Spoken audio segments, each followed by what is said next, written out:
Okay, I'm back at the front of the television, and,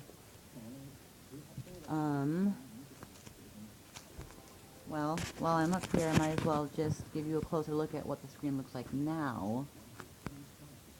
As you can see, the convergence is pretty good, and the scan lines are very sharp. That bright light right there, that's just from the flashlight I'm using. As you can tell, the convergence is a little off in the corner, but I've pretty much done as much as I can when it comes to doing that corner convergence like that. And, sorry, my iPod doesn't autofocus, so you're not really able to see the exact detail, but you kind of get the idea. It's a squid right there. And it's pretty good. So now I'm going to go about removing the front panel, and how you do that is you just, the speaker grills, they pop right off. Little pop-in tab things. Hold on one second, put the camera down.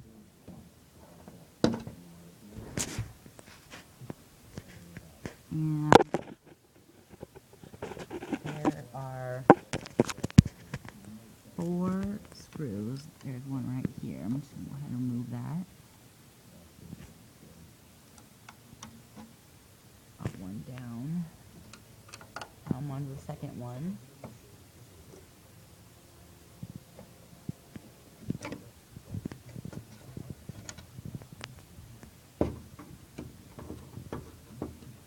third one.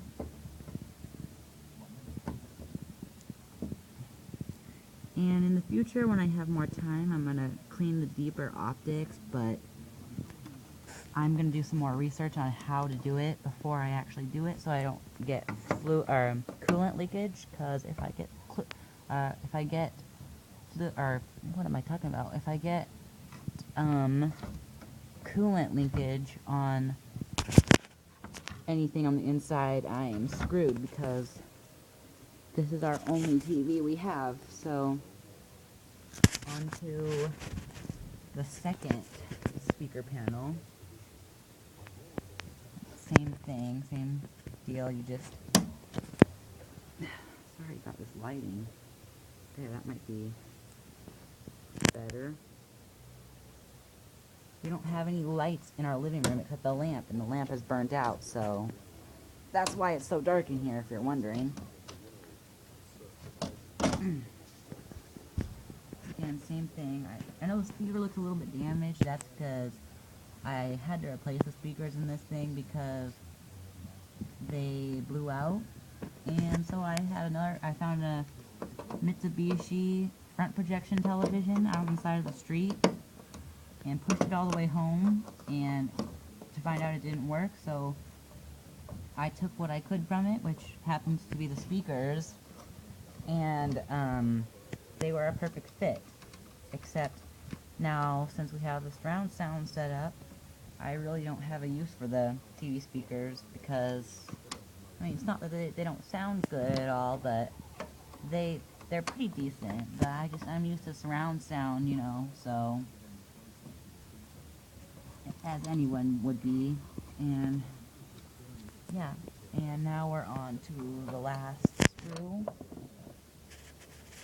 right there, well, behind that little tab.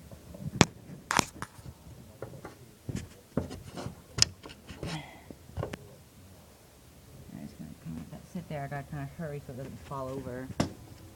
Now what I'm gonna do is I'm going to, of course, pull off the front panel of the unit. Just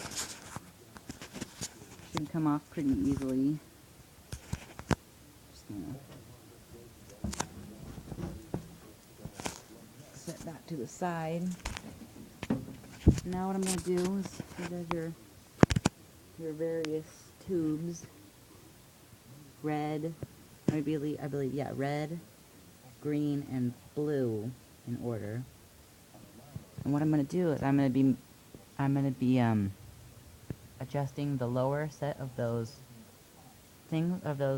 terminal things right there, and I'm going to lower the screen G2s down because I believe that they might be set a little too high, although I don't have on the screen retrace lines, but I'm just going to dial them back down a little bit anyways because it saves life on TV, or saves the life on TV and makes them last longer.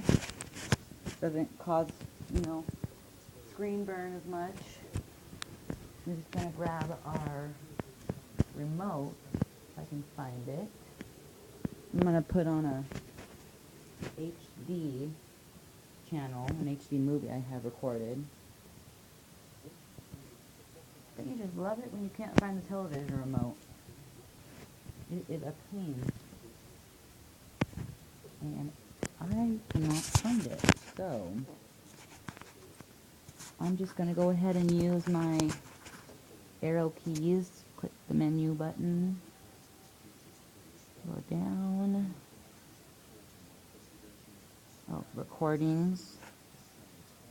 And I'm going to scroll down till I get to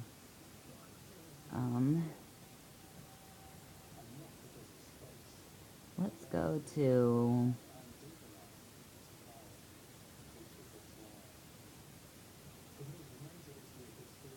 go to Happy Feet 2. And I'm going to click, let's do resume, see where I left off last. And of course it's a commercial, so I have got to find that stupid television remote. It's around here somewhere. Oh, found it. And of course, wouldn't you know, it's on the floor. Let's go ahead and fast forward.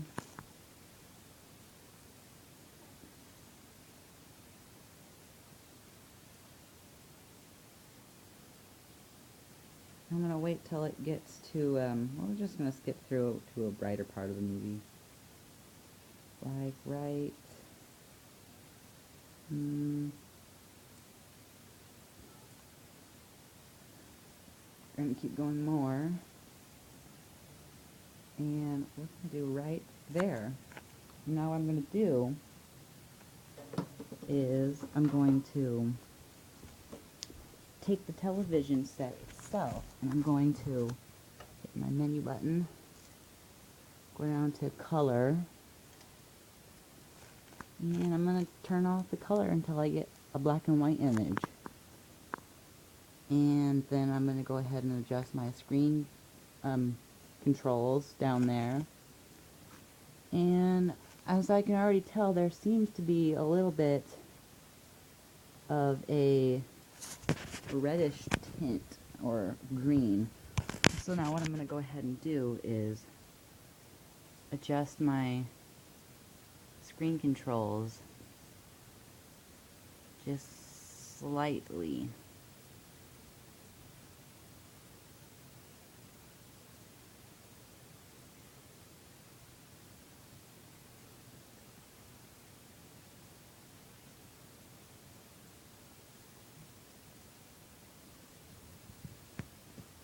That looks pretty good. I'm just gonna go.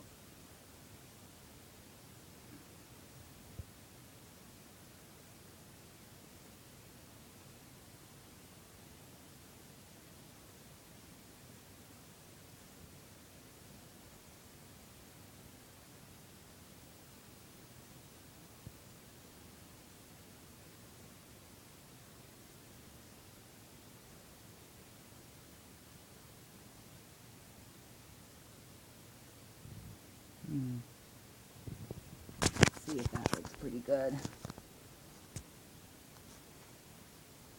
Yeah. Let's hit play. See how that did. Looks like that's a pretty nice black and white image right there. Or a grayscale image.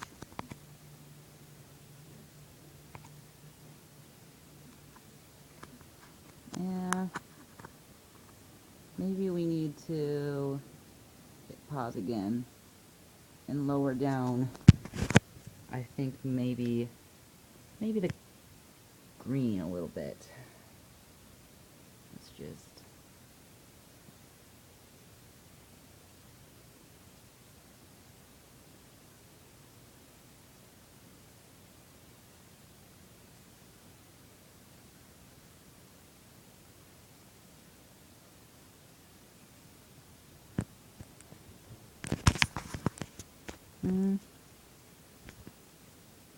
I think that's where I want it at. Now, what we're gonna go ahead and do is hit our menu button again.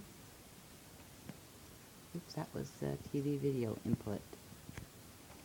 Let's go back to color stream and hit our menu button.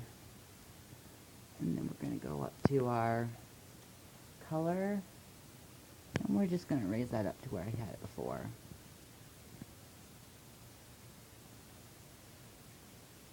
And that's looking really, really nice, actually.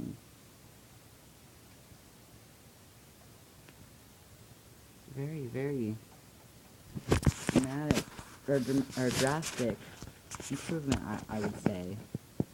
I'm noticing that my blue is a lot more blue, and those browns right there on those birds seem pretty brown to me, and then those whites, I don't know if you can tell, but they're pretty darn white to me.